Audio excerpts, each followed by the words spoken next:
Buenas tardes con todos. Soy el doctor Yuri García Cortés, médico infectólogo del Hospital 2 de Mayo. Vamos a comenzar con las clases programadas para la tarde de hoy sobre dengue y fiebre amarilla. Ambas entidades son arbovirosis, es decir, agentes infecciosos virales transmitidos por artrópodos, mosquitos. Esa es la definición de arbovirus. En relación a dengue, esta es una enfermedad con espectro clínico variado, ¿no? Felizmente, la mayoría de casos son casos leves, subclínicos, ¿no? Los menos, ¿no? Más o menos 1% son cuadros graves, como están viendo ahí, ¿no? Es un paciente con trastorno del sensorio y con síndrome hemorragíparo, ¿no? Vean ustedes eh, sangrado en las zonas de venopunción, ¿no? Epístasis y hematemexis. Felizmente son el menor porcentaje de casos, 1% más o menos. Sobre el virus, el vector y su transmisión, el virus del dengue pertenece a la familia Flaviviridae. Ya comentamos que este es un arbovirus, o sea, es un virus transmitido por vectores, mosquitos. Es un virus ARN, un ácido ribonucleico de una sola hebra, y presenta, bueno, se han identificado 5 serotipos. En nuestro país tenemos 4. Dengue serotipo 1, dengue serotipo 2, serotipo 3 y serotipo 4. Entonces, el dengue serotipo 1 presenta 5 genotipos. Los genotipos son las variaciones del genoma. El dengue serotipo 2, también 5 genotipos. El dengue serotipo 3, 2 genotipos. Y el dengue serotipo 4, 2 genotipos. El año 2013 se reportó la identificación de un quinto serotipo, ¿no? En la isla Borneo, en Malasia, el dengue serotipo 5. Todavía no tenemos en nuestro país.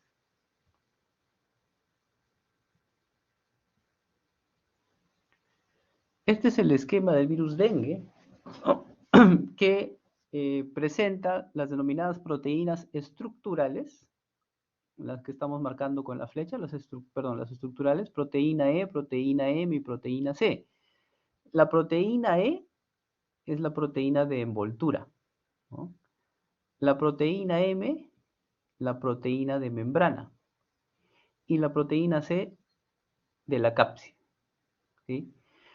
Tenemos también proteínas no estructurales, y de todas ellas, la más importante es la NS1, porque, como vamos a ver más adelante, participa en la patogénesis de la enfermedad y también nos va a servir para poder hacer el diagnóstico.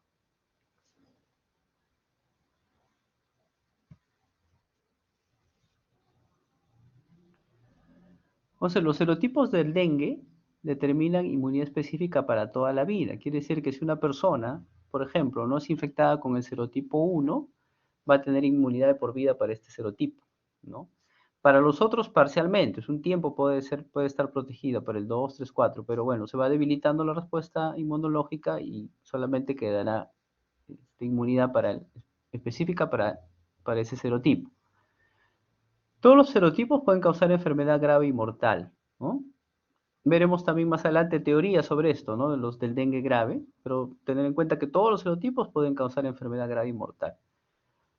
Las variaciones genéticas dentro de los serotipos, lo que se conoce como genotipos, pueden explicar la mayor virulencia, ¿no? De algunos virus, estos genotipos.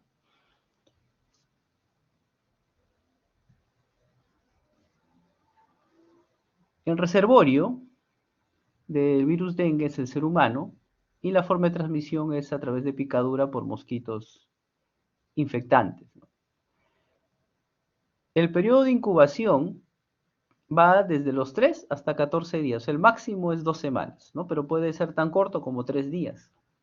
Y la susceptibilidad es universal, o sea, cualquier persona que no ha sido previamente infectada por el virus dengue puede resultar infectada. El vector es un mosquito antropofílico, o sea que vive cerca al ser humano, doméstico, y se va a reproducir en recipientes artificiales, ¿no? En el hábitat del ser humano o en los alrededores. El mosquito tiene una peculiaridad, ¿no?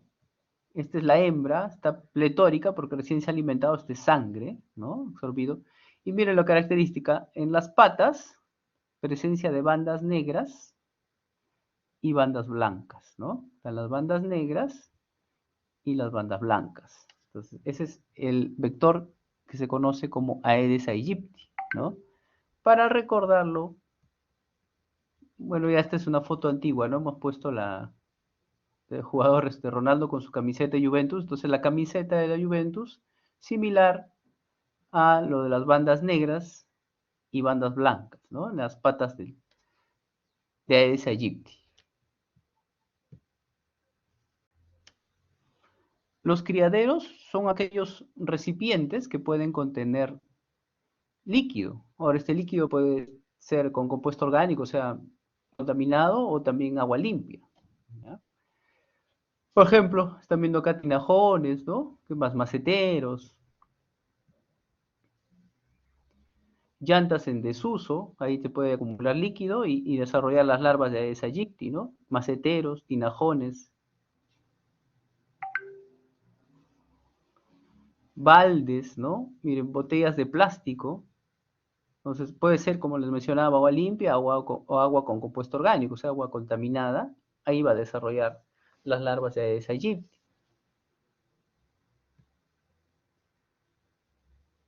¿Y dónde es que la hembra pone los huevos, ¿no?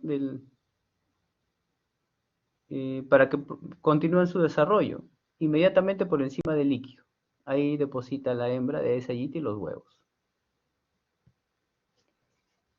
Entonces, el ciclo biológico de Aedes aegypti es similar a de los otros mosquitos, ¿no? Más o menos demora un mes, 4 semanas.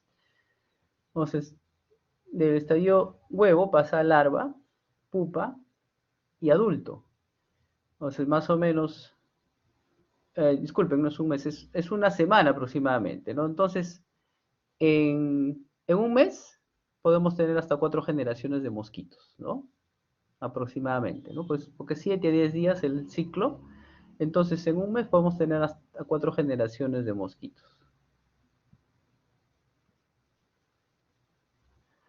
Sobre la epidemiología del dengue, estos son los casos del año 2017, pero para mostrarles básicamente, no tanto por el año, sino para mostrarles la distribución, ¿no? De los casos de dengue. Si nos fijamos, los departamentos del sur, de la región sur, no reportan casos, ¿sí? En cambio, el resto de departamentos sí. Quiere decir que el vector está presente prácticamente en todo nuestro territorio, excepción los departamentos del sur. ¿Por qué? Porque el clima frío no les favorece, no favorece el desarrollo de Aedes aegypti, ¿ya? Pero como siempre hay excepciones, el año 2019 se reportó la presencia del vector en Tacna ya, ¿sí? Entonces puede ir adaptándose, ¿no? A nuevos climas, a nuevos ecosistemas. ¿Ya? O sea, el 2019 ya se reportó la presencia del vector Aedes en Tacna. Y Tacna está cerca de Chile, o sea, es clima frío. Sin embargo, ya hay vector ahí, ¿sí? Puedo decir que casi todos los departamentos reportan casos de Aedes, ¿no? Pero ¿dónde es más frecuente? ¿Dónde es más prevalente? En costa norte, o sea, Tumbes, Piura, y todos aquellos departamentos que tengan región selva, ¿no? Es una enfermedad de clima tropical, ¿ya? Entonces, en costa norte, Tumbes, Piura, y los departamentos que tienen región selva, ahí es donde más prevalente,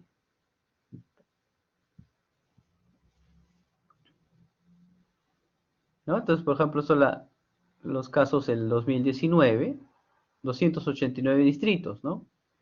Concentrados, dice el 81% en los departamentos de Madre de Dios, Loreto, San Martín, Cajamarca y Tumbes, ¿no?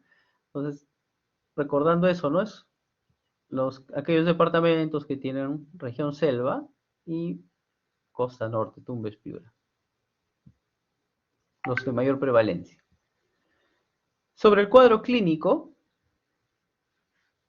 el dengue es una enfermedad sistémica, dinámica, con amplio espectro clínico.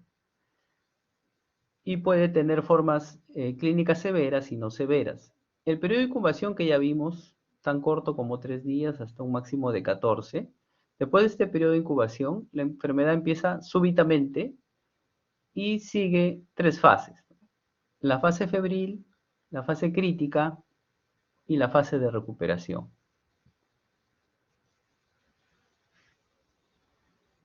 Este es un estudio publicado en el año 97 por los médicos cubanos, ¿no? En una población de Cuba que fue afectada por el virus dengue, ¿no? La población se tomó muestras de sangre a una muestra, ¿no? La población, no a todos en una muestra, y lo que se encontró fue que la mayoría de pacientes eran asintomáticos, 77% más o menos.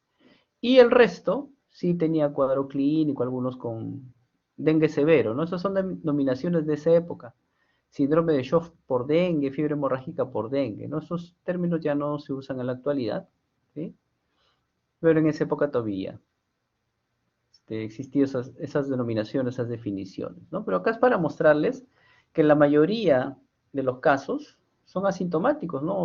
Es un dengue leve, ¿sí? Entonces lo que vemos en los hospitales va a ser estos casos, ¿no? Los casos con cuadro clínico, que son los menos.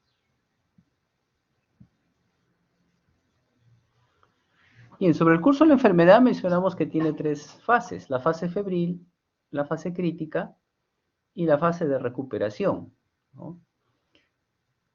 La fase febril se inicia con el incremento súbito, ¿no? Brusco de la temperatura, ¿no? Llega hasta 40 grados, perdón, hasta 40 grados, ¿sí? Y esto dura, ¿no? Luego va a haber un descenso progresivo y lo que se conoce como defervescencia, la caída de la fiebre. Esta fase febril, en promedio, dura 3 días, ¿no? 3 días. Y también va a tener otras manifestaciones, dolor retrocular, mialgias, artralgias, ¿no? Rash, ¿listo? Y dura más o menos, como estaba mencionando, 3 días. Ahora, en la mayoría de enfermedades infecciosas, cuando cae la fiebre, o sea, en la etapa de efervescencia, nosotros decimos, no, el paciente está mejorando, ya está mejor, está saliendo del proceso. Pero en este caso, en dengue, hay que tener cuidado. Cuando cae la fiebre, o sea, en la efervescencia, como están viendo ustedes, está entrando el paciente a la fase crítica y aquí pueden presentarse los denominados signos de alarma, ¿no? Signos de alarma que nos indican la posibilidad fuerte de que el paciente evolucione a dengue severo. Entonces, eso es una peculiaridad del dengue. Cuando cae la fiebre, que es más o menos cuarto, quinto, hasta sexto día, perdón, al cuarto día más o menos, ¿no? Tercer, cuarto día, cae la fiebre, ahí es que hay que tener cuidado, porque pueden evolucionar a dengue severo y si tiene signos de alarma nos va a indicar ello, ¿no? Signos de alarma. ¿Cuánto dura esta fase crítica? Aproximadamente 48 horas, ¿no? Aproximadamente 48 horas en la mayoría de casos. ¿Sí? Entonces, en estos 2 días hay que realizar un monitoreo estricto del paciente, estar a la cabecera del paciente para poder controlarlo, ¿no? Controlarlo y procurar que salga pues, de esta fase, ¿no?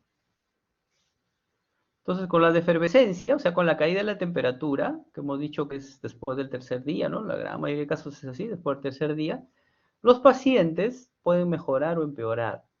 Aquellos que mejoran después de la efervescencia tienen dengue sin signos de alarma. Y aquellos que empeoran van a manifestar los signos de alarma. Entonces, ese es el dengue con signos de alarma. Entonces, este es el curso clínico, ¿no? Aproximadamente un 80% de pacientes hacen dengue sin signos de alarma, ¿sí? 19% de ellos hacen dengue con signos de alarma. Y dengue grave, 1%. acá es clave en la defervescencia, o sea, en la caída de la temperatura, tener cuidado con estos signos de alarma porque va a indicar que va a evolucionar a dengue grave. ¿Listo? Entonces acá, como están viendo, ¿no? Después del tercer día, tercer y cuarto día cae la fiebre, la defervescencia, y el paciente, algunos van a presentar signos de alarma, otros no, ¿sí? Lo que presenta signos de alarma está indicando que va a ir a, puede ir a dengue grave. ¿Listo? Este es en relación a la fase inicial, la fase febril, ¿no? Más o menos dura 3 días. El paciente, además de fiebre, puede presentar cefalea, dolor retrocular, artromialgias, ¿no? Exantema en un 30-50%, un dolor abdominal, pero que es discreto, ¿no? Cuando es continuo, intenso, ya eso es un signo de alarma, pero en este caso solamente es discreto dolor abdominal, puede haber diarrea, fotofobia, náuseas y anorexia, ¿no? Entonces, ¿qué curso puede seguir? Con mejoría clínica, también con manifestaciones hemorrágicas leves, puede haber aquí, con petequias, epístasis, gingivorragia, ¿no? Vómitos con algunas estrías de sangre, sangramiento en la zona de venopunturas, hematuria o ginecorragia, ¿no? Que es sangrado vaginal. O evolucionar a dengue severo, ¿no? Pero para evolucionar a dengue severo, estos pacientes presentarán signos de alarma. Entonces, la siguiente fase es la fase crítica, en la cual los signos de alarma resultan de un aumento en la permeabilidad capilar, ¿no? O sea, estos signos de alarma se presentan por eso, por aumento en la permeabilidad capilar. Y van a marcar el inicio de la fase crítica. ¿Cuáles son los signos de alarma? Tenemos 8, ¿no? El primero es dolor abdominal intenso y sostenido, ¿no? Se dice que es mayor, un dolor abdominal superior a 4 horas, ¿no? En la mayoría de casos. O dolor a la palpación del abdomen. Este dolor es por el derrame de la serosa que recubre el intestino, ¿sí? Se distiende debido a la presencia de líquido, ¿no? Porque el principal fenómeno, ¿no? En la patogénesis del dengue es la extravasación de fluido, el aumento de la permeabilidad de los vasos. Entonces, se distiende la pared del intestino por el derrame en la serosa que recubre al mismo y eso causa dolor, ¿no? Dolor abdominal intenso y sostenido. También hay vómitos persistentes y eso se define como 3 vómitos en 1 hora o 5 o más en 6 horas, ¿no? Esos son vómitos persistentes. Acumulación de líquidos, o sea, el derrame en las serosas. Va a haber ascitis, ¿no? Derrame pleural. El médico lo puede diagnosticar clínicamente o puede valerse de exámenes, ¿no? Radiografía de tórax, ecografía, ¿no? Abdominal o de tórax, y determinar la presencia de derrame en serosas. Y sabemos que es por aumento de la permeabilidad vascular. Sangrado de mucosas, ¿sí? Epístasis, gingivorragia, ginecorragia, hematuria, etc. Trastorno del sensorio. El paciente puede tener letargo o encontrarse irritable, ¿no? Es trastorno del sensorio. Hipotensión postural, ¿no? O lipotimia, otro signo de alarma. Hígado mayor a 2 centímetros debajo del borde costal derecho, ¿no? O sea, el borde inferior del hígado está a más de 2 centímetros. Y un aumento progresivo del hematocrito. Esto se produce por hemoconcentración. Como el paciente está formando un tercer espacio, está perdiendo fluido debido a la extravasación, el hematocrito va a aumentar. Es por hemoconcentración, ¿no? Está perdiendo fluido.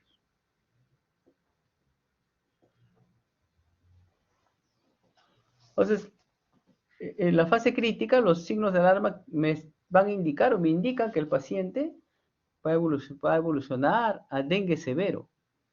Y el dengue severo se caracteriza por escape severo de plasma, que va a llevar al shock, ¿no? El shock hipovolémico.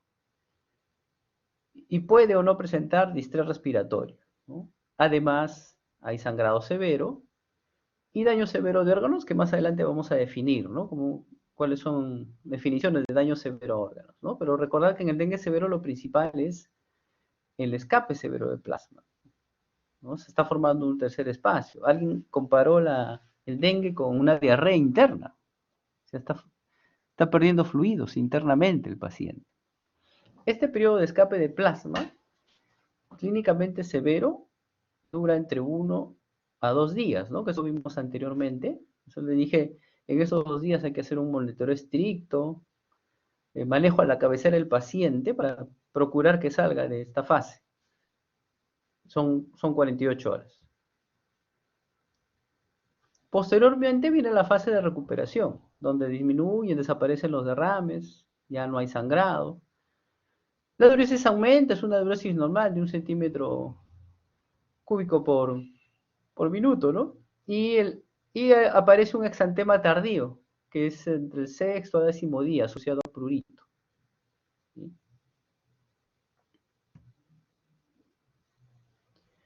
Luego viene la fase convalecencia, que dura varios meses, ¿no? El paciente presentará cefalea, cansancio fácil, artromialgia, ¿no?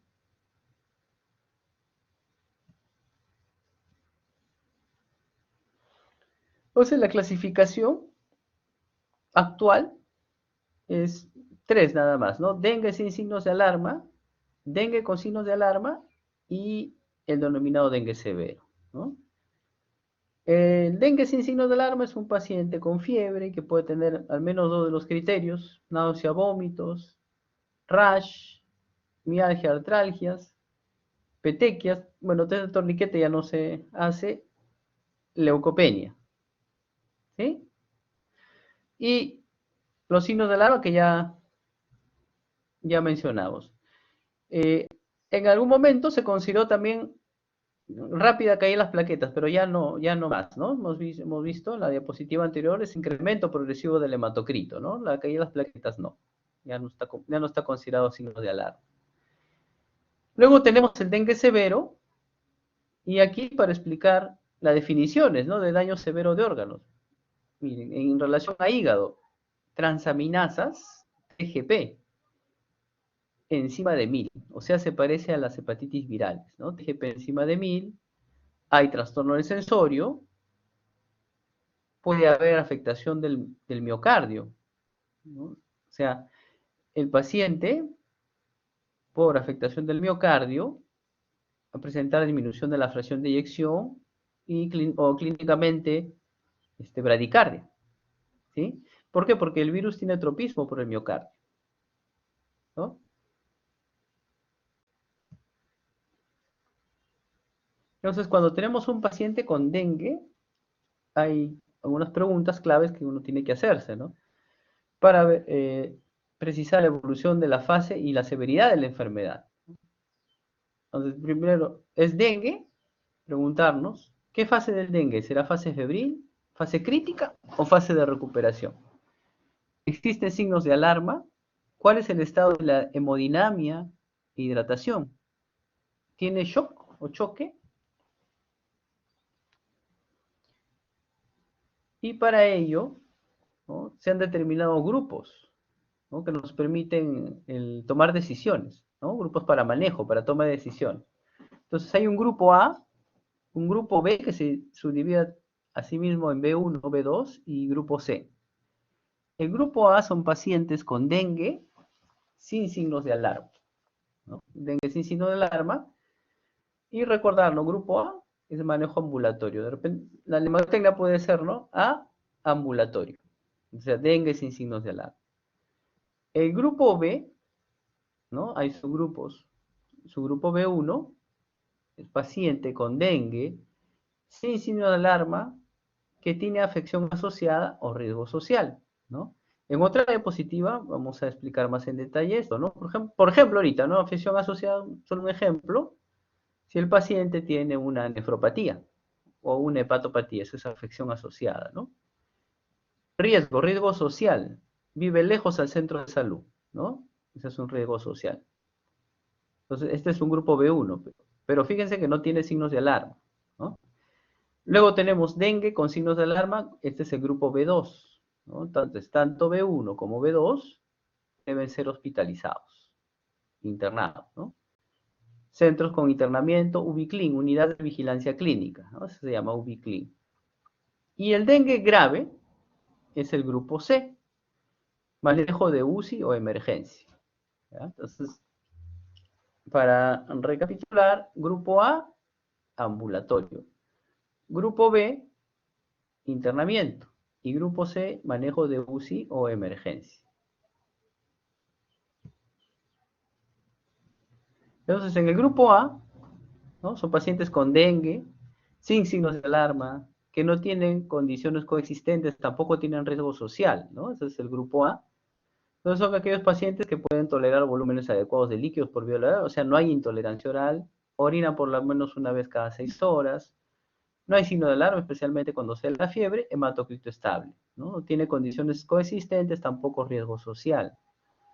Los otros pacientes se indica que vayan a su casa, pero deben regresar al establecimiento de salud para determinar progresión de la enfermedad y la posible aparición de los signos de alarma.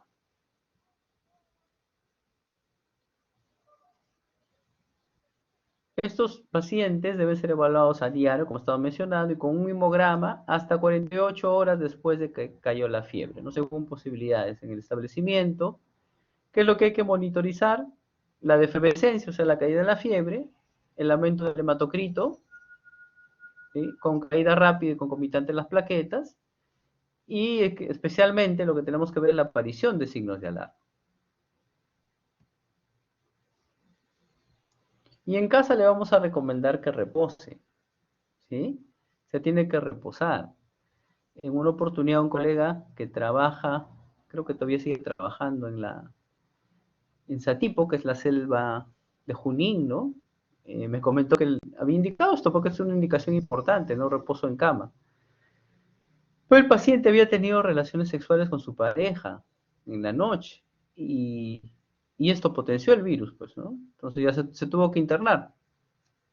Pues ya se descompensó, él estaba tranquilo, después de hacer eso ya comenzó a presentar síntomas, se descompensó, ¿sí? Pero el paciente le dijo al doctor que él había entendido que está en cama, está reposando, ha tenido relaciones sexuales, entonces hay que explicarle bonito que no debe hacer ninguna actividad, ¿no? Porque la actividad potencia el virus.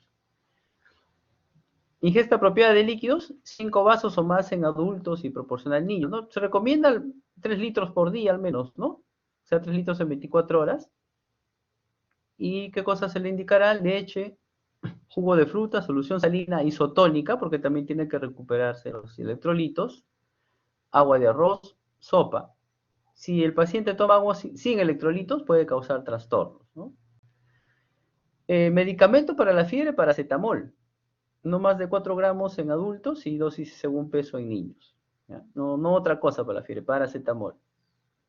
Compresa para la fiebre, buscar y eliminar criaderos de mosquito en la casa y alrededores. No debe tomar el paciente antiinflamatorios no esteroideos, ¿no? Porque estos pacientes podrían presentar fenómenos hemorrágicos y con los AINES empeoraría, ¿no? Tampoco antibiótico porque esta es una infección viral, ¿no? No tienen papel los antibióticos. ¿Listo? Corticoides para dengue tampoco. Si el paciente está tomando algunos de esos medicamentos, hay que consultar, ¿no? Con el médico que lo está evaluando si debe o no continuar con el tratamiento, ¿sí? Va a depender del caso, ¿no? De repente es un paciente con una enfermedad reumatológica que está tomando AINES, bueno, se consulta y la pertinencia de seguirlo se ve con el médico tratante. ¿Qué cuidados debe tener en la casa? ¿No? Si aparecen los signos de alarma, y eso es preferible que el paciente lo lleve en un tríptico, ¿no? En su casa para que sepa qué es lo que debe estar pendiente, debe regresar inmediatamente al establecimiento de salud, ¿no?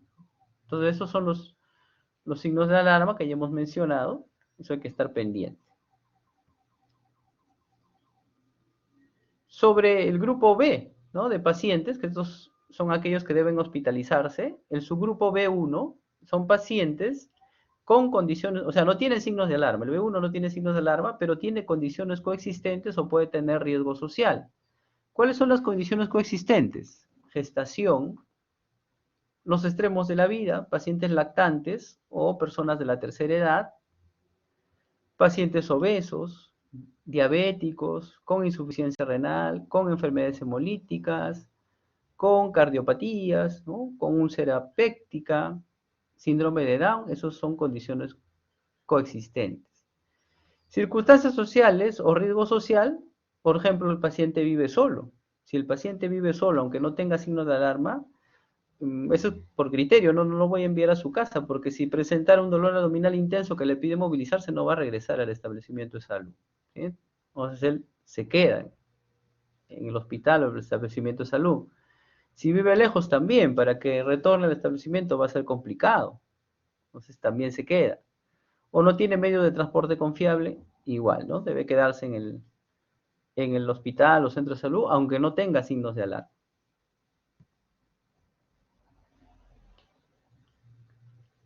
El grupo C son aquellos que van a requerir manejo por emergencia o UCI, ¿no?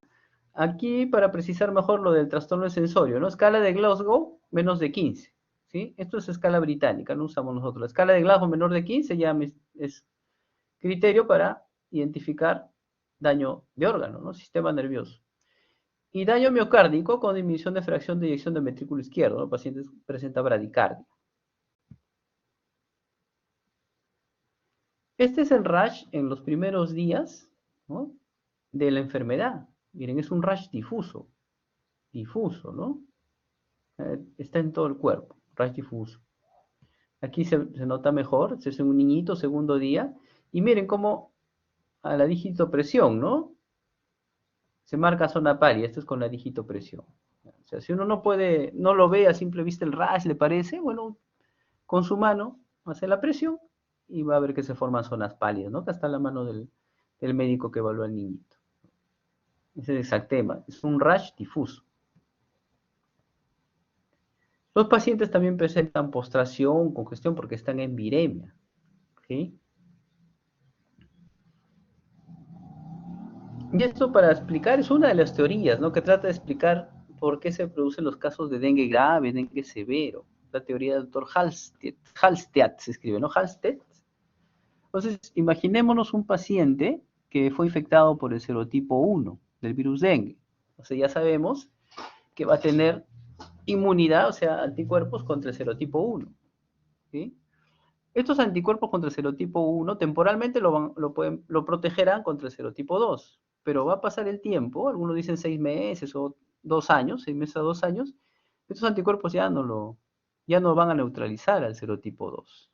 ¿Sí? O sea, se pueden unir al otro serotipo, pero no lo neutraliza. Entonces, este paciente, si es infectado posteriormente, ¿no? Por el serotipo 2,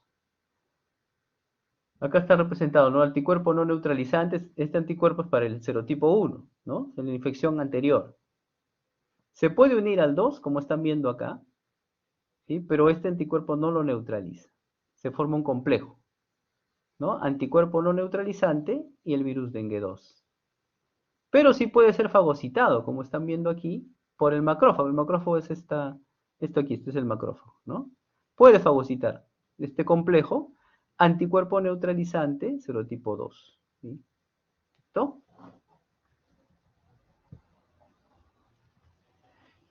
Y una vez que el macrófago fagocitó el complejo anticuerpo neutralizante serotipo 2, ¿no? Va a establecerse relaciones con los linfocitos CD4 y además se libera CD4 y también CD8 y además se va a liberar las interleuquinas. O sea, se produce una tormenta de citoquinas, interleuquinas, que van a provocar el aumento de la permeabilidad vascular, ¿no? Con acción del factor necrosis tumoral, el complemento. ¿Sí? Entonces, esto es lo que se conoce como hipótesis de amplificación dependiente de anticuerpos, en la cual el paciente tiene, ¿no? Hay un antecedente de infección previa por serotipo 1, forma anticuerpos contra el serotipo 1.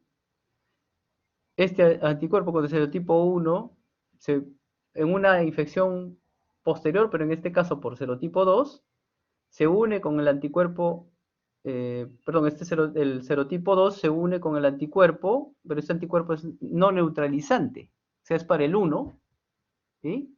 Pero no lo neutraliza 2, se va a unir y es fagocitado por el macrófago. Al ser fagocitado por el macrófago, interactúa también con CD4, CD8 y se liberan las interleuquinas, que explican el aumento de la permeabilidad vascular. Y que vamos a tener un paciente que forma un tercer espacio, ¿no? ¿Listo? Sin embargo, miren, este es un estudio de 2017, es un estudio, ¿no? Habla de que el síndrome de permeabilidad vascular es raro en una segunda infección heterotípica. Entonces ellos recomiendan identificar individuos en riesgo y comprender quiénes desarrollan aquellos que tienen infección silente. Entonces esto es motivo de investigación, ¿no? Pero bueno, eso es un estudio que salió en 2017. Ahora, en la patogénesis, mencioné al comienzo que también participa la proteína no estructural NS1, tiene participación, ¿ya? Entonces, NS1, esta proteína que está, es un componente, ¿no?, de la partícula viral del virus dengue, actúa sobre el glicocáliz del endotelio e induce la liberación del heparán sulfato, se llama, ¿no? Y esto hace que la permeabilidad del endotelio aumente, ¿no? Aumenta la permeabilidad y se filtran los componentes, ¿no? Asimismo, el NS1 activa los macrófagos y las mononucleares, ¿no?, las células mononucleares de la sangre, y los macrófagos los activa y hace que ellos liberen las interleuquinas. Y habíamos visto que las interleuquinas también aumentan la permeabilidad vascular, ¿no? Entonces, al aumentar la permeabilidad vascular, se van a filtrar proteínas del plasma que participan en la coagulación, ¿sí? Y por eso es que vamos a ver fenómenos hemorrágicos en dengue, ¿ya? Entonces, estas hemorragias del dengue no es por la caída de las plaquetas, porque muchos pacientes presentan trombocitopenia, ¿sí? Y trombocitopenias significativas, importantes. Entonces, la hemorragia, una de las implicaciones es lo que estamos comentando, ¿no? Que se filtran las proteínas del plasma que participan en la coagulación. Entonces, en la proteína NS1, eso explicamos ahí, interactúa con los TOILA receptores, los TLR4, que están en la superficie de las células mononucleares, en los macrófagos y también las células endoteliales, induciendo la liberación de citoquinas. Y esto, a su vez, hace que aumente la permeabilidad vascular. Y lo otro es, ¿por qué se produce la trombocitopenia en dengue? ¿No? Resulta que se producen anticuerpos, ¿no?, que tienen reacción cruzada contra las plaquetas. También hay reacción cruzada con las células endoteliales, ¿no?, y contra proteínas de la coagulación. Y esta es otra explicación de las hemorragias que se ven en dengue, ¿no?, del sangrado, ¿ya? Entonces, recordar que el sangrado no está relacionado a la trombocitopenia, ¿sí? Bueno, uno puede pensar, este paciente está con trombocitopenia, entonces voy a transfundirle plaquetas y con eso mejoraré el problema. No, no tiene que ver con eso, ¿ya? No hay una correlación, en otras palabras, entre la magnitud de la trombocitopenia y el sangrado. Y esto es, bueno, tratando de resumir, ¿no?, lo que se conoce de la patogenia, porque muchas cosas todavía no se comprende bien de la patogénesis, pero en la infección por el virus dengue existen factores virales, también factores del hospedero, ¿no? Participa el NS1, que ya hemos comentado, también los genotipos, ¿no?, la amplificación mediada por anticuerpos, inclusive los anticuerpos contra el anti-NS1 y las células T, ¿no? Estamos viendo que al final lleva todo a lo que se conoce como tormenta citoquina, la liberación de las citoquinas, ¿no? Y esto también activación de complemento, y eso hace que se produzca una disrupción en la célula endotelial, ¿no? Una disrupción con aumento de la permeabilidad vascular, coagulopatía, coagulación intravascular diseminada y también trombocitopenia. Hoy vamos a tener pacientes con manifestaciones hemorrágicas, epístasis, gingivorragia, ¿no? Hemorragia digestiva también, o equimosis en la conjuntiva ocular, también puede presentarse. Y este rash es de salida, le llamamos. O sea, cuando ya el paciente está recuperándose, ¿no? Más o menos en el sexto día, miren, conoce como islas blancas en un mar rojo. Acá no se nota muy bien, creo que la siguiente diapositiva sí. Acá miren, ¿no? Bueno, sí, este es el mar, ¿no? Mar rojo y las islas blancas, en islotes, ¿ya? Es diferente al rash que vimos en las diapositivas anteriores, que es un rash difuso, ¿no? Acá es rash de islas blancas en un mar rojo. Este es el rash de salida ya. Sexto día, séptimo día ya, está de salida, ¿no? Pues es importante también mencionarles que el tiempo de enfermedad de las personas que tienen infección por virus dengue no es mayor a 7 días, ¿no? O sea, un paciente que viene con más de 7 días de enfermedad, por ejemplo, con 2 semanas, difícilmente eso es dengue, hay que pensar en otra causa, ¿no? O sea, si está con fiebre, 2 semanas, eso no es dengue. Eso es otra, la enfermedad infecciosa que hay que investigar, ¿ya? Tiempo de enfermedad es 1 semana en dengue. ¿Cuáles son los criterios de alta? Cuando el paciente no tiene fiebre por 2 días, mejoría clínica manifiesta, o sea, buen estado general, recuperó apetito, hemodinámicamente estable, diuresis adecuada, 1 cm³ por minuto, ¿no? No hay distrés respiratorio. Y los exámenes de laboratorio, esto es importante, ¿no? Tendencia al aumento de plaquetas, o sea, el paciente se puede ver de alta con trombocitopenia, pero yo estoy viendo que está incrementándose. En el tiempo eso se va a normalizar y le puedo dar de alta, ¿no? Usualmente precedido por aumento de leucocitos y el hematocrito estable, ¿no? También hemos dicho que muchos pacientes por hemoconcentración van a tener el hematocrito aumentado, ¿no? Pero conforme vamos manejando, ese hematocrito va restableciéndose, va a restablecer el valor normal. Esto es para lo grupo B, tanto B1 como B2, ¿no? B2 ya sabemos, esos son aquellos pacientes con dengue y signos de alarma, ¿no? Pero que no es dengue severo. Y B1 no tiene signos de alarma, pero sí presenta condiciones coexistentes o riesgo social, que ya sabemos las definiciones también. Entonces, en las unidades de vigilancia clínica hay una hoja de monitoreo para funciones vitales, ¿no? Mosquitero, y debe tener al menos un médico, una enfermera y un auxiliar de enfermería. Entonces, los pacientes del grupo B se inicia de inmediato la hidratación endovenosa y tratar de lo más rápido posible que inicie la vía oral, ¿no? ¿Listo? Si no hay vómitos hasta lo sensorio, además utilizar la vía oral. ¿Y qué solución se utiliza para la hidratación? Son los cristaloides, cloruro de sodio 9 por 1000, suero fisiológico. Entonces, ¿cómo definimos un caso probable de dengue sin signo de alarma? Persona con fiebre reciente de hasta 7 días de evolución, lo que estábamos mencionando hace instantes, ¿no? 7 días, miren, no más de una semana, no mayor de una semana, que estuvo dentro de los últimos 14 días en área con transmisión de dengue. ¿Por qué 14 días? Porque es el periodo de incubación máximo, ¿no? Va desde 3 hasta 14 días, ¿no? Área de transmisión de dengue o se encuentra infestada por Aedes aegypti y que además presenta por lo menos 2 de los criterios descritos, ¿no? Eso ya vimos en la diapositiva anterior. Acá está en resumen, ¿no? Lo que hemos estado conversando. Entonces, dengue sin signo de alarma, dengue con signo de alarma, dengue grave, ¿sí? Tanto los pacientes del grupo, esto es el grupo B, ¿no? Dengue con signos de alarma, grupo B y grupo C, requieren monitoreo estricto e intervención médica inmediata, ¿no? En cambio, el grupo A, los que está aquí a la izquierda, manejo ambulatorio. El diagnóstico diferencial es amplio, ¿no? Pero incluye principalmente aquellas entidades que ocasionan síndrome exantemático febril, ¿no? Ahí está el Zika y chikungunya, ¿no? Algunas claves o perlas diagnósticas, ¿no? Que nos pueden ayudar a diferenciarlo. Chikungunya Lo más llamativo, ¿no? Comparado con dengue y con Zika, es la artritis y la artralgia, ¿sí? ¿Listo? Miren, el exantema también es mayor comparado con dengue.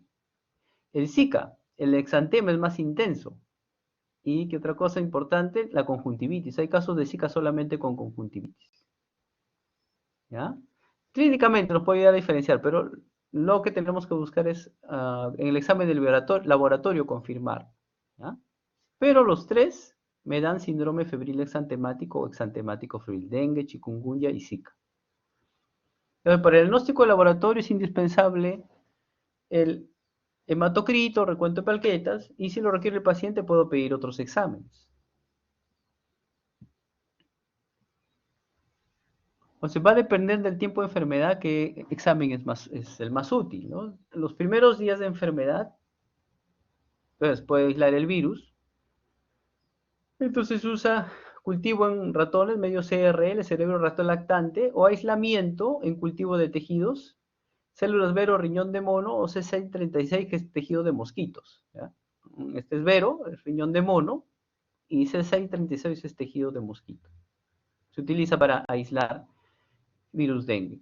Y de las pruebas que están mencionadas acá en la diapositiva, la que utilizamos, ¿no? Para diagnóstico serológico es el ELISA IgM, IgG. Esta prueba PCR, prueba molecular para detección de genoma, es útil en los primeros días, los primeros 5 días. Del quinto día en adelante ya el ELISA IgG, o sea, la serología. Eh, en algún momento también se utilizó detección de antígeno NS1 por inmunocromatografía, pero el problema es que tiene muchos falsos positivos, falsos negativos, ¿no? Por eso ya se dejó de emplear, de recomendar. Esto sí, ¿no? Esa es la prueba de ELISA IgM, Tariki. Esto fue diseñada por el Instituto Nacional de Salud, el INS, laboratorio de referencia de nuestro país, ¿no? Y en horas podemos tener resultados. En pocas horas, ¿no?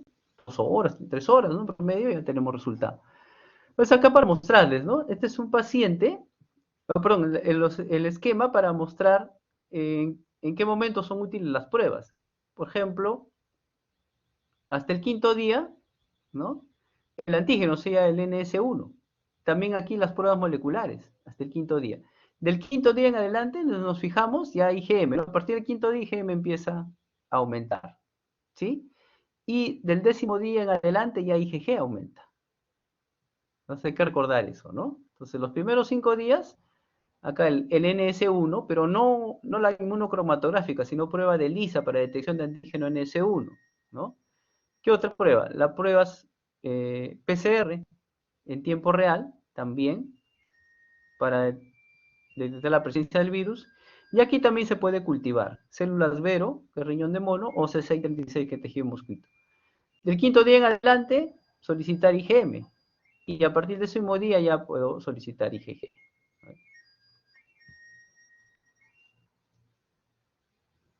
También son importantes las barreras contra mosquitos, ¿no? Y las vamos a utilizar hasta que baje la fiebre para evitar que los mosquitos Aedes aegypti piquen a los pacientes que quieran el virus. Hay que mantener al paciente en una habitación con tela metálica o bajo un mosquitero, como estamos viendo aquí, ¿no? Entonces, ¿cómo se hace la vigilancia de los casos? A través del síndrome febril o síndrome febril exantemático. El control vectorial integrado del mosquito Aedes aegypti requiere la participación de la comunidad, porque ya sabemos que las larvas de Aedes desarrollan en aquellos recipientes que puedan contener líquido, ¿no? Estamos viendo acá. Inclusive en los cementerios, en los maceteros, ¿no? O donde se dejaban las flores, ahí también desarrollaban, ¿no? Entonces la recomendación es usar arena húmeda, ¿no? Entonces ahí ya no va a desarrollar la larva de Aedes. ¿Listo? La limpieza respectiva de los recipientes que pueden contener líquido. Y esta escena es común, ¿no? En las ciudades, ¿no? Miren, baldes, ¿qué más? Recipientes que contienen agua, tinas, llantas en desuso, todo esto se llaman inservibles, ¿no? Son aquellos materiales donde puede desarrollar la larva de ese los inservibles. Sobre la vacuna contra el dengue, se ha visto que esta vacuna es más efectiva para el serotipo 4, menos efectiva para el dengue 2, y la recomendación es vacunar en mayores de 9 años, ¿no? O vacunar a personas con infección pasada o con prevalencias 80% en la población, ¿no? Pero el inconveniente es que tiene limitada protección contra el serotipo 1 y no hay protección contra el serotipo 2, ¿no? ¿Listo? Y según la teoría que explicamos de doctor Haste, justo es, ahí está el problema, pues, ¿no? O sea, si he tenido yo infección con el serotipo 1 y posteriormente me infecta el serotipo 2, puedo hacer dengue grave, ¿no? Entonces, ahí es el inconveniente de estas vacunas, ¿no? La eficacia contra la estabilización es de 80% y se vio en los estudios un inexplicable aumento en la incidencia de hospitalización por dengue en niños menores de 9 años. Por eso es que se recomienda vacunar a aquellos que tienen más de 9 años, ¿no? Muy bien, eso es lo que corresponde a dengue. Vamos a pasar ahora a ver lo que es fiebre amarilla.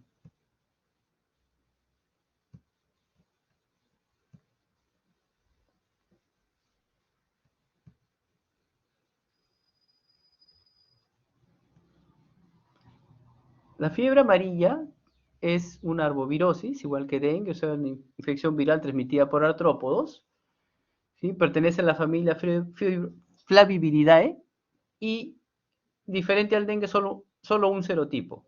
Hay únicamente un serotipo, ¿no? El genoma está constituido por una hebra simple de ARN.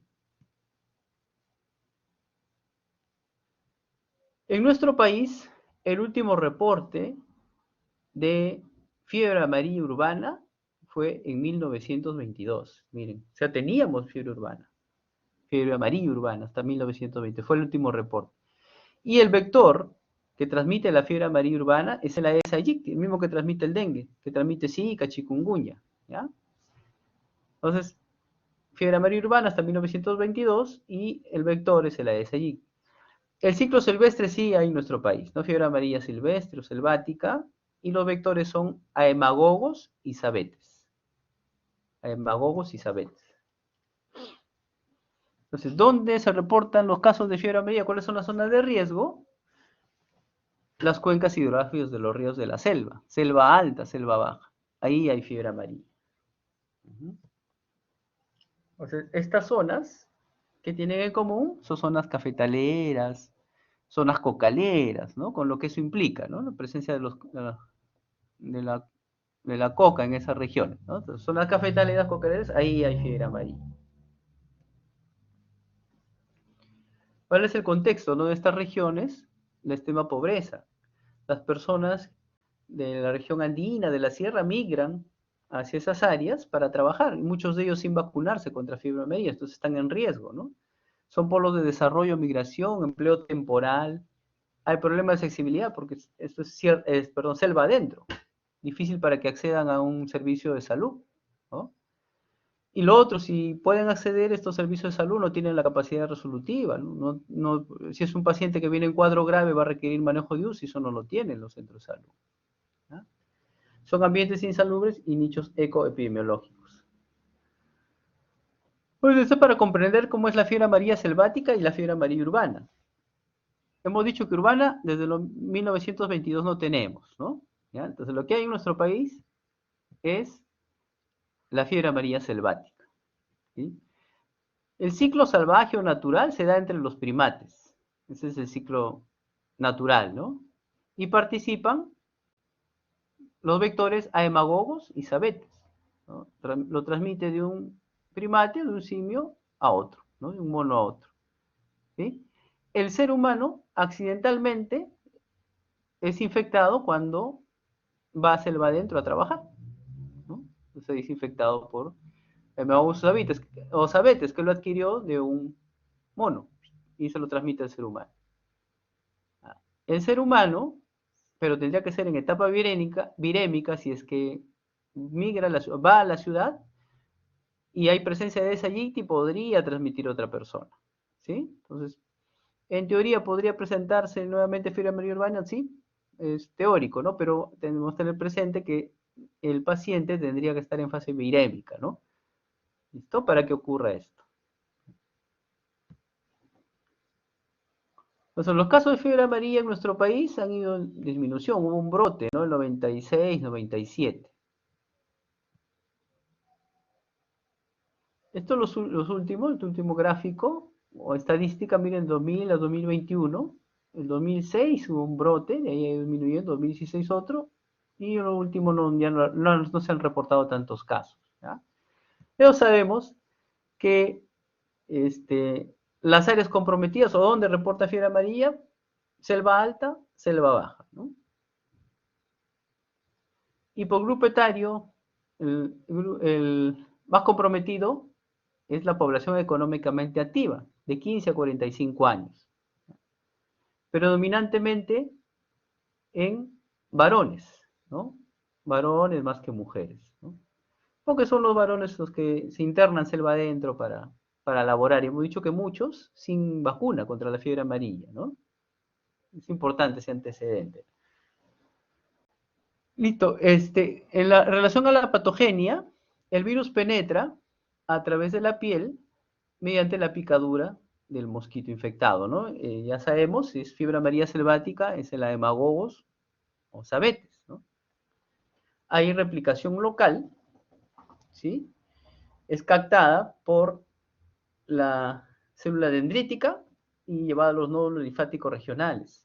Y de ahí va a ir al torrente sanguíneo, ¿no? Va al torrente sanguíneo y se distribuye en hígado, en riñones, médula ósea, corazón, también tiene tropismo por el miocardio, ¿no? Puede ir al sistema nervioso, al páncreas, al vaso, los linfáticos, ¿no? Con replicación en el órgano blanco y posterior necrosis. ¿Sí? Entonces, puede ser hemagogos o sabetes, ¿no? Que está inoculando el virus a la persona y en la piel, la célula dendrítica lo recepciona, lo capta y lo lleva a los linfáticos. Y los linfáticos pasa a la sangre, ¿no? Y se va a distribuir principalmente ¿dónde? En hígado, ¿no? Riñones, miocardio, vaso, ¿sí? Y como estamos apreciando en el proceso, que es más complejo que esto, pero esto está para hacerlo entendible, no más didáctico, vemos nuevamente la participación de las interleuquinas, ¿no? Están las interleuquinas que causan hipotensión, sangrado, ¿no? Y esta hipotensión o sangrado lleva a falla renal y puede ir también a necrosis tubular, ¿sí? ¿Listo?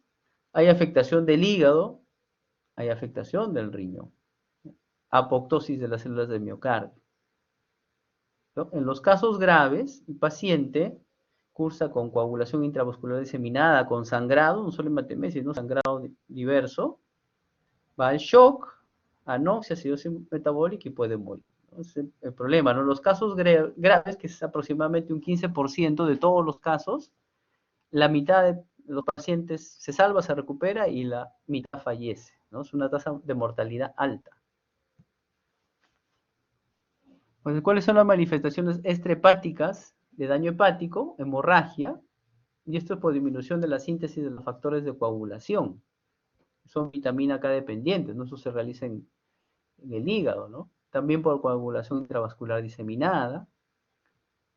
La hipoglicemia por disminución de la neoglucogénesis y de la glucogenólisis, ¿no? Podría ser por reducción de la población de la insulina con interrogantes.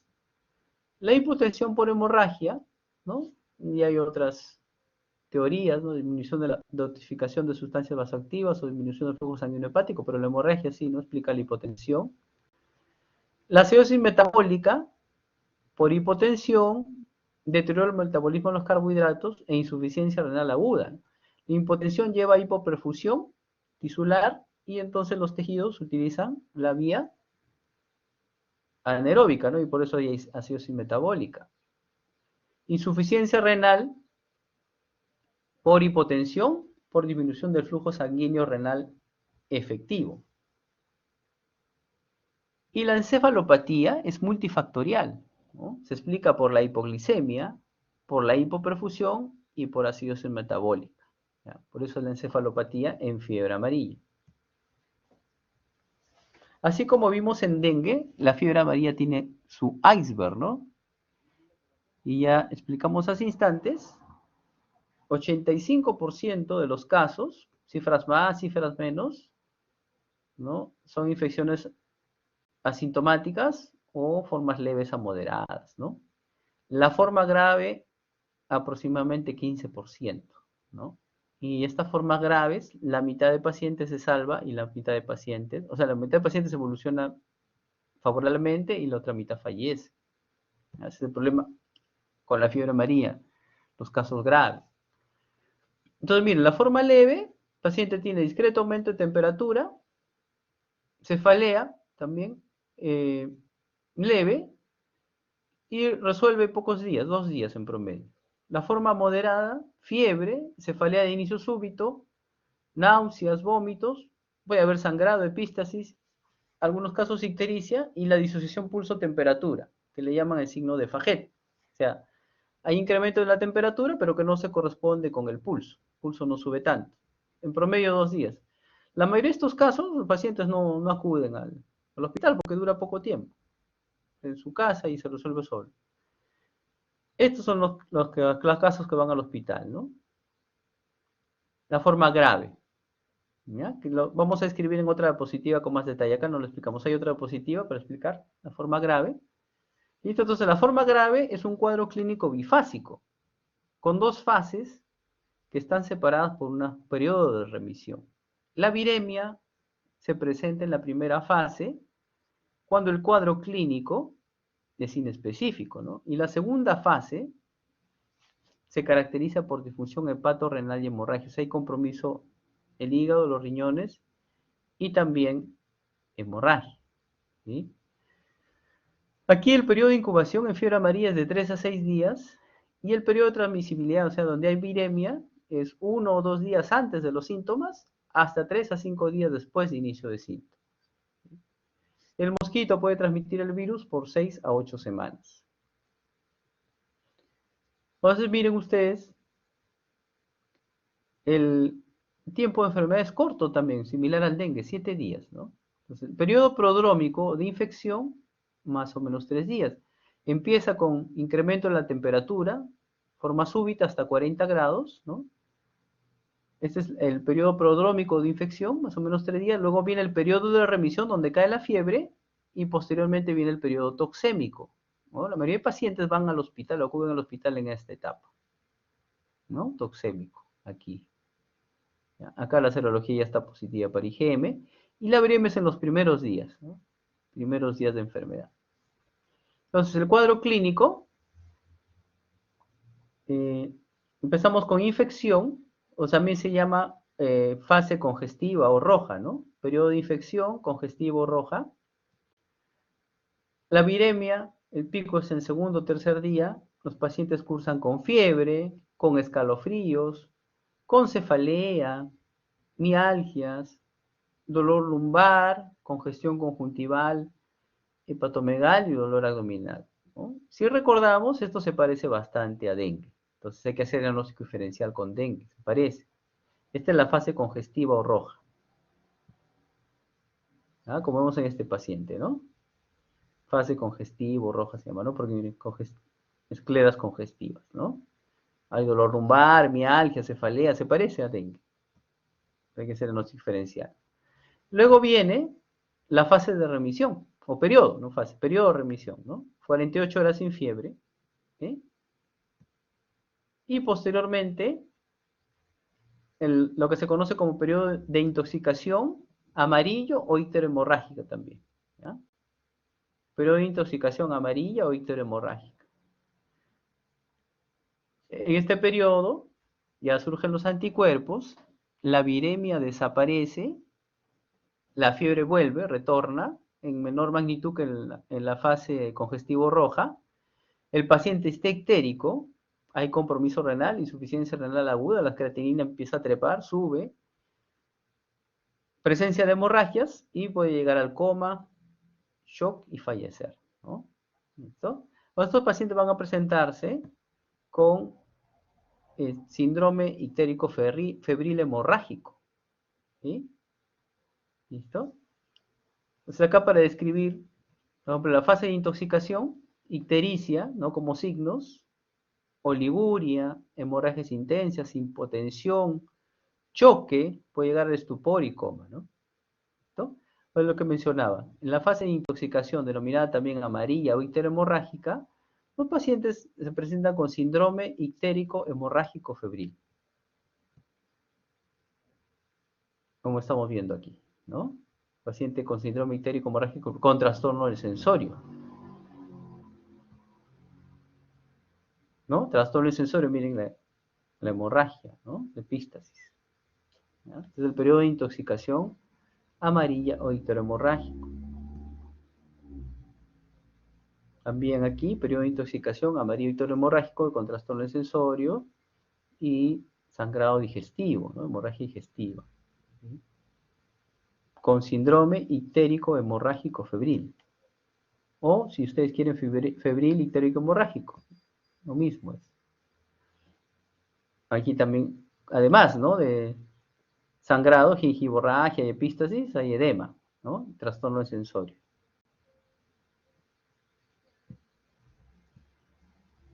Otro más, ¿no? Trastorno del sensorio. Hemos dicho que la encefalopatía es multifactorial, ¿no? Por hipoxia, por acidosis metabólica, hipoperfusión, ¿no? Entonces, acá está el sangrado, ¿sí? Trastorno sensorio y los pacientes tienen síndrome ictérico hemorrágico febril.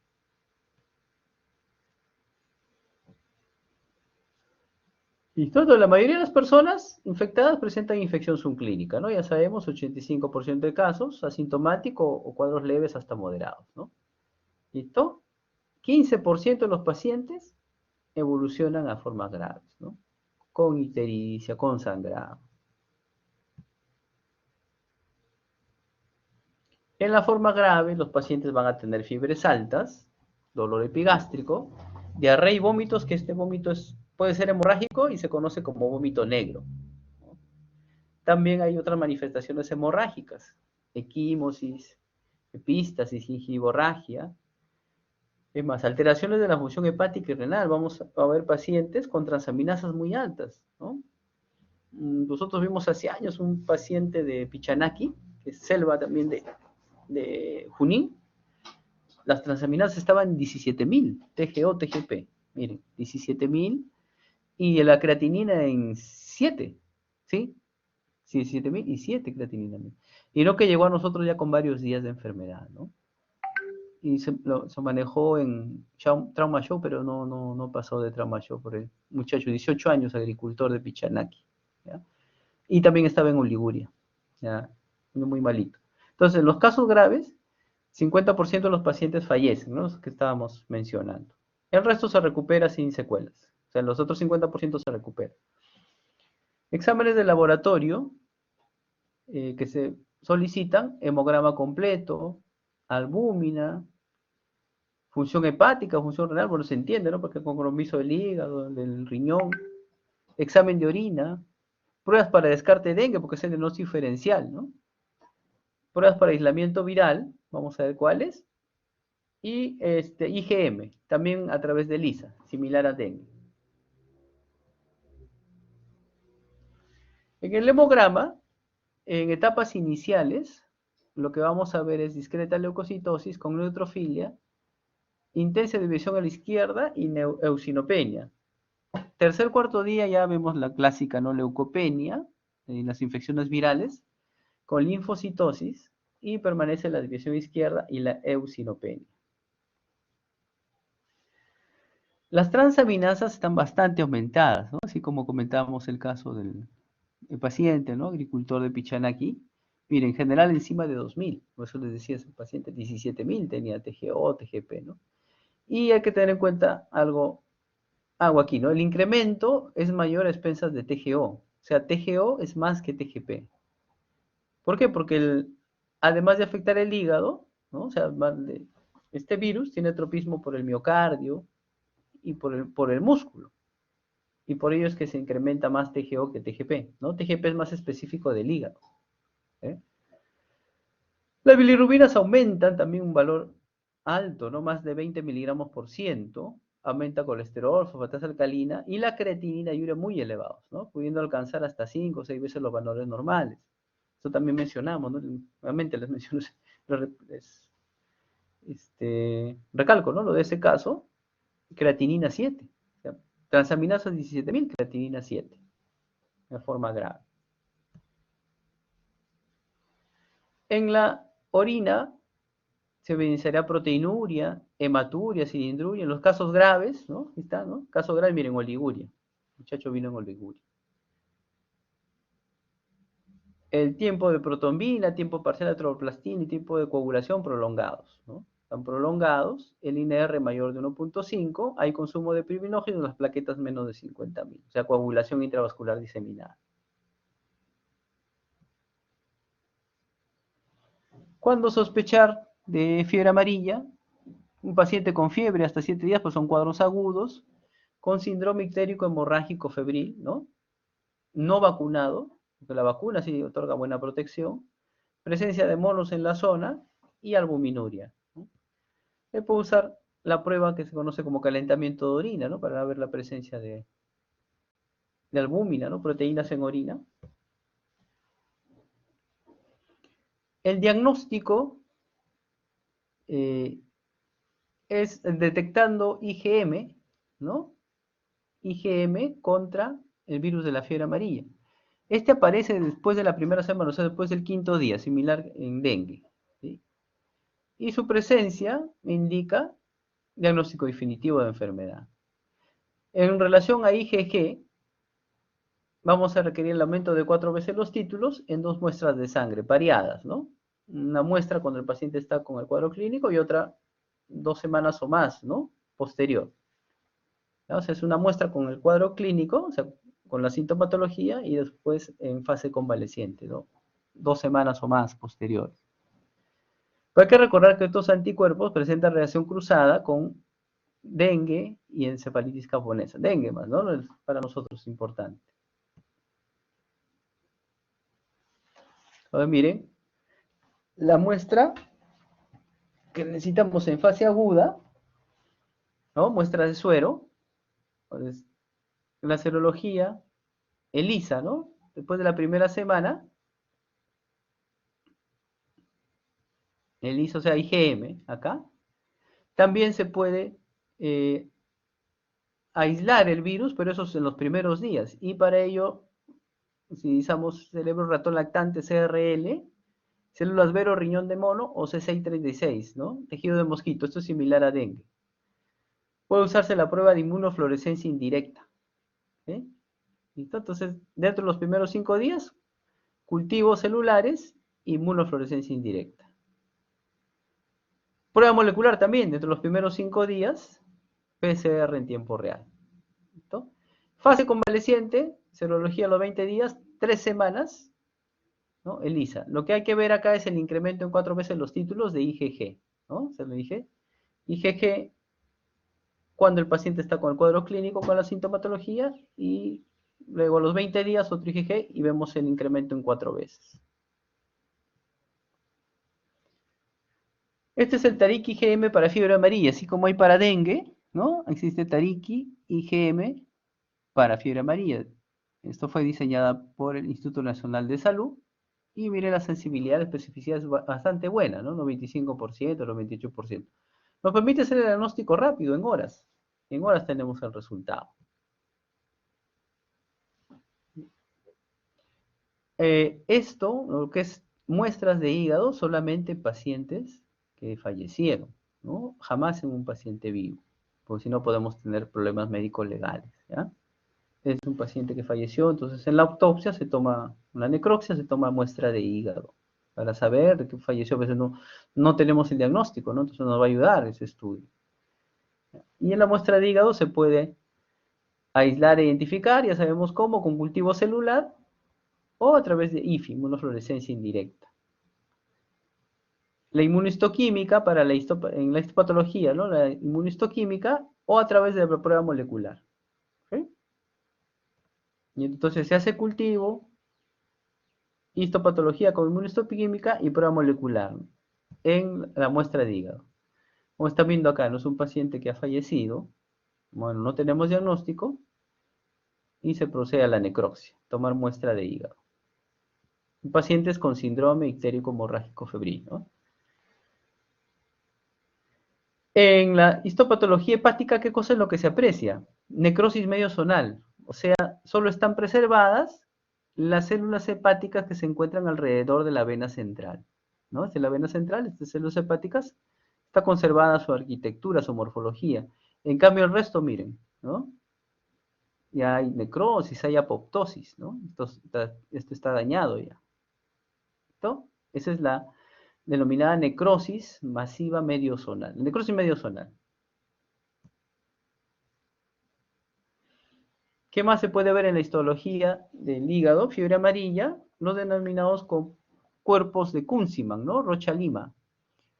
Creo que sí se ve acá con la flechita, miren. Estos cuerpos eosinofílicos, globulosos, ¿no? La flechita amarilla lo señala, ahí está, ¿no? Estos cuerpos redondeados, globulosos, ¿no? Que se tiñen un color eosinófilo, acidófilo o eosinófilo. Estos son los hepatocitos que han entrado en apoptosis. ¿Ya? Esos son los corpúsculos de Kunziman, pero no es patognomónico de fiebre amarilla, también se puede ver en las hepatitis virales. El diagnóstico diferencial, todas aquellas entidades que me dan síndrome ictérico febril, hemorrágico febril. Ahí está leptospira, malaria, las hepatitis virales y el dengue, ¿no? Entonces, leptospirosis, las manifestaciones digestivas son menos pronunciadas y las hemorragias más tardías. En malaria por Plasmodium falciparum, que da los cuadros más graves, la anemia es precoz y hay esplenomegalia, menor tendencia a la hemorragia. Y en la hepatitis viral, la fiebre es poco acentuada, ausente. En los prodromos hay febrícula más que fiebre marcada, ¿no? En las hepatitis virales. En los exámenes auxiliares, la TGO y la TGP van a estar en fiebre amarilla muy elevada, superior a 1000 o 2000, ¿no? Más de 2000. En la leptospirosis, no tanto, ¿no? 2 a 3 veces el límite superior, no, perdón, 2 a 3 veces el valor normal, ¿no? O sea, no más a 500. ¿Ya? No, no están tan elevadas en leptospirosis las enzimas hepáticas. En malaria por Plasmodium falciparum, el incremento también es pequeño, no eleva tanto las transaminasas. Y en las hepatitis virales sí, también están encima de 1000, pero es a expensas de TGP, ¿no? TGP es mayor que TGO. En cambio, en fiebre amarilla mencionamos, TGO es mayor a TGP.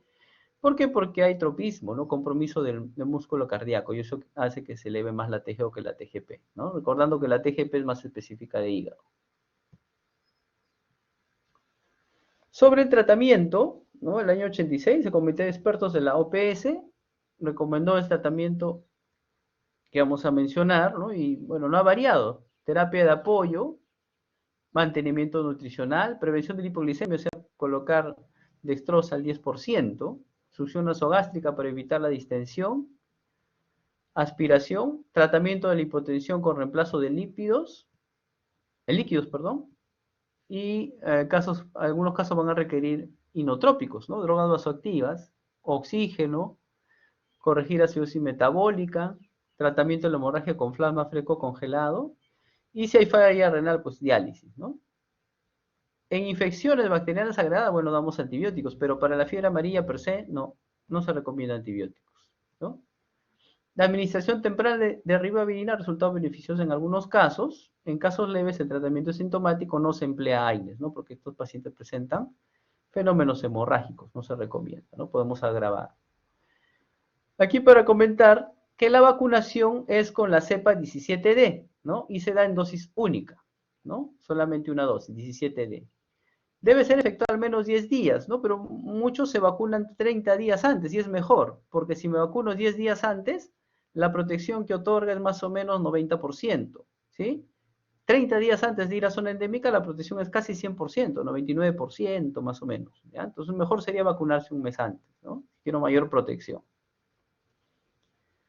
Y bueno, esto salió en el 2013, ¿no? La recomendación que es suficiente con una dosis de vacuna, ¿no? Porque los anticuerpos permanecen en la persona mucho tiempo, ¿no? Mucho tiempo están en el cuerpo de la persona. Entonces no es necesario dosis de refuerzo, suficiente con una sola vacuna de la fiebre amarilla. Bien, hemos terminado. Gracias por su asistencia. Entonces, sí, a ver, alguien levantó la mano, ¿sí? Diga.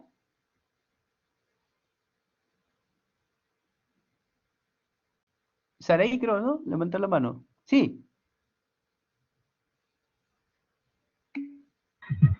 Ahora sí me escucha. Pero quisiera preguntarle la diferencia, o sea, no le he logrado entender bien cómo se diferencia la fiebre amarilla del dengue. O ¿Ya? sea, en las primeras manifestaciones son muy semejantes. No logro entender la diferencia. Ya. Lo que pasa es que en la fase consistivo roja son bastante parecidas, en la fase inicial. Entonces ahí lo que tienes que hacer es esperar los resultados de las pruebas. Pero tú lo vas a manejar en la fase congestivo roja, porque es difícil también que puedas sospechar de inicio fiebre amarilla, ¿no? Lo vas a manejar como si fuera dengue y esperar los resultados de las pruebas, ¿sí?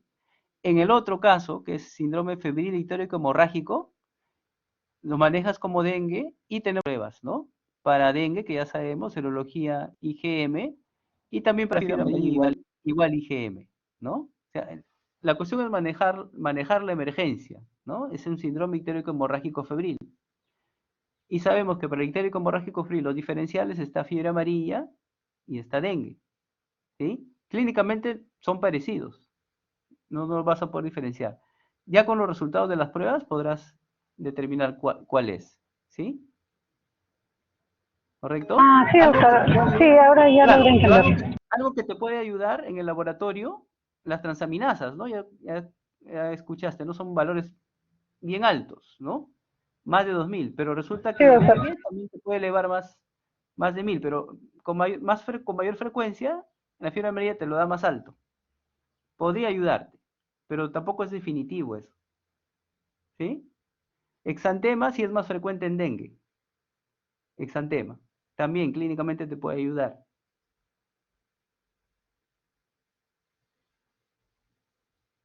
¿Listo? Doctor, una pregunta más. Sí. Es acerca sobre la injuria renal que se presenta en la fiebre amarilla. ¿Se podría presentar en el dengue también o eso también sería una forma de diferenciarlo a los dos? No, también ha habido casos de nefropatía por dengue. No es frecuente, pero si tu pregunta es, ¿se puede presentar? Sí, pero no es frecuente. En dengue, ¿ah? Ah, doctor. Muchas gracias. Ya no tengo más ¿Ya? dudas. Ya, listo. Hay otra pregunta ahí. Nicole, sí. Sí, doctor, buenas tardes. Tenía Ahí una está. consulta. Referente a la fiebre amarilla, mencionó que Ajá. parte del diagnóstico era encontrar anticuerpos del IgG, ¿no?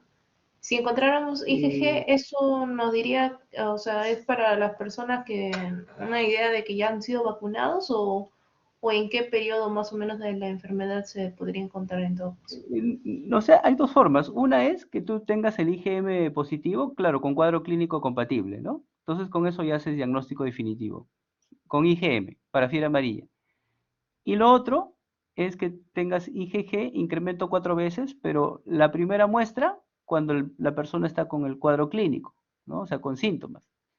Y la segunda muestra más de 2 semanas, o sea, 3 semanas después. Y ves el incremento en 4 veces, ¿no? ¿Listo? No estamos viendo Ay, ahí la respuesta a la vacuna, sino la persona tiene el cuadro de fiebre amarilla. Y como estaba mencionando, no ha sido vacunada, porque a los que les da son aquellas personas que no han sido vacunadas, porque la protección de la vacuna es bastante buena es, ¿no? O estamos diciendo que estos anticuerpos permanecen por mucho tiempo, se habla de 50 años o más, es bastante tiempo. Buena protección. Ya. Entonces, solo cuando haya un gran aumento de 4 veces, ahí recién me estaría como confirmando de que sí tiene fiebre amarilla y no es Eh, solo por... claro, les he mencionado otra forma de diagnosticarlo, pero en la práctica lo más frecuente es diagnosticarlo solo con IgM. O sea, pides IgM y el paciente tiene cuadro clínico, ¿no? Síndrome ictérico hemorrágico febril, IgM para fiebre amarilla positivo, ya está, ya tienes tu diagnóstico. Ya. Gracias, doctor. Sí, ya, Ahí está, Bélgica, sí. Diga. Sí, doctor, buenas tardes. Con Bueno, ¿cómo respecto está? al dengue, ¿hay una relación entre el cuadro hemorrágico que presentan los pacientes y las plaquetas? No, mira, sí, sí lo mencioné, pero de repente no me faltó ser más, más reiterativo. O sea, tienes un paciente con dengue, frecuentemente hacen trombocitopenia y algunas con trombocitopenias significativas, o sea, valores bien bajos de plaquetas. Pero no se ha visto que no hay relación con el sangrado. Por eso le decía, ¿no? Uno que no ha visto muchos casos de dengue, ¿no? Digamos, no tiene experiencia manejando dengue, la primera vez que ve dengue, se asusta, pues dice, uy, las plaquetas están bajas y está sangrando, hay que transfundirle. Y no es la explicación eso del sangrado, ¿no? Como les mencioné en una diapositiva, el aumento de la permeabilidad vascular hace que se filtren las proteínas del plasma que también participan en la coagulación. Hay anticuerpos también contra proteínas de la coagulación y eso sí explica el sangrado, ¿no? La trombocitopenia, ¿no? Manejando con fluidoterapia fina, ¿no? O sea, hay reglas para manejar la fluidoterapia en dengue. Manejando eso, y ya sabemos, son los 2 días, ¿no? En la fase crítica, las plaquetas van a ir recuperándose progresivamente, ¿no? Inclusive le dije criterio de alta es tendencia a incremento en las plaquetas, ¿no? No es que ya estén en valores normales. ¿Listo? Sí, doctor, muchas gracias. Doctor, y otra consulta más. Sí. Sí, con respecto a la fiebre amarilla, o sea, la prueba más reciente que se tomaría sería la IgM. O sea, pero no hay otra Sí. prueba antes, o sea, así como mencionó para el dengue el antígeno NS1 por el ELISA, creo. No hay otra prueba que se pueda tomar antes.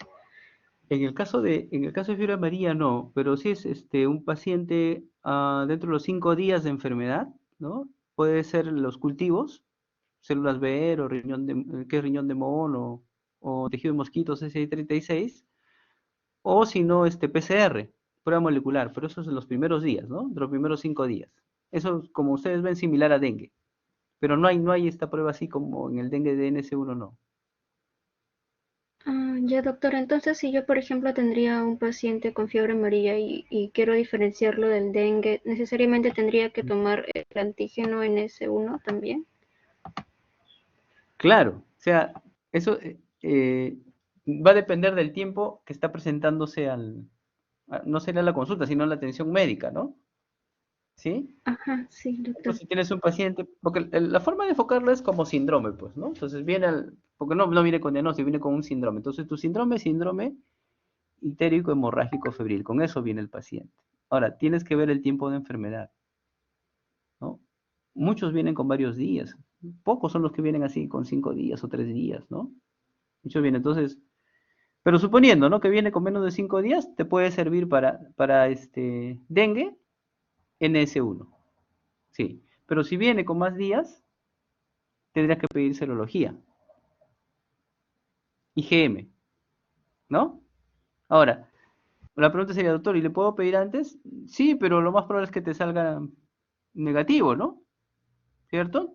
Entonces después podrías pedirle nuevamente IgM y vas a ver un cambio de lo que estaba negativo a positivo. Es otra manera. ¿Sí? Ya. Sí, doctor, muchas gracias. Tener en cuenta los tiempos.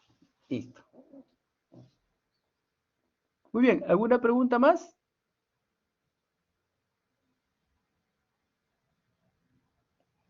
Bien, entonces les agradezco por... Allá, una más, a ver. Litze, sí, buenas tardes.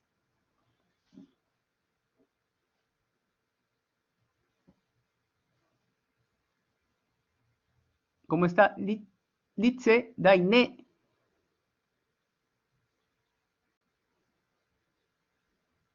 Escucho la pregunta. Buenas tardes.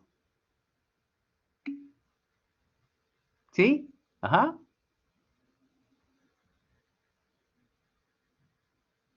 ¿Tienes audio? Ajá, sí lo leo. En la fiebre amarilla. Ajá.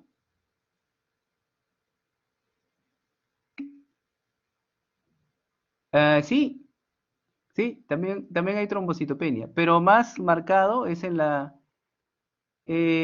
lo que pasa que... Uy, pasó. Uy. Lo que pasa que en fiebre amarilla también hay coagulación intravascular diseminada, ¿no? Y tú recuerdas en la coagulación vascular diseminada se consumen las plaquetas, ¿no? ¿Listo? En fiebre amarilla por eso es la trombocitopenia, ¿no? El dengue es por anticuerpos contra las plaquetas.